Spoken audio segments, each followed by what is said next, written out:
سب سے زیادہ روزے شعبان کے مہینے میں رکھتے تھے رمضان کے علاوہ، کہ رمضان کی مشق شعبان میں شروع ہو جاتی تھی. تو ہم اس کے لیے کیا تیاری کر رہے ہیں، کیا ہو رہا ہے، ہمیں اپنا احتساب کرنا چاہیے.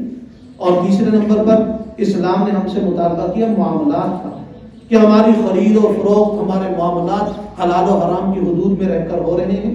معاشرت ہے کہ ہم نے اپنے ساتھ ملنے جلنے والوں کو کون سی تکلیف پہنچائی، کون سی راحت پہنچائی. اور آخری نمبر پر اسلام میں ہے اخلاق، حسد بغض کینہ دل میں نہ ہو. رات کو سوتے ہوئے سوچا جائے میرے میں یہ بیماریاں تو نہیں ہیں.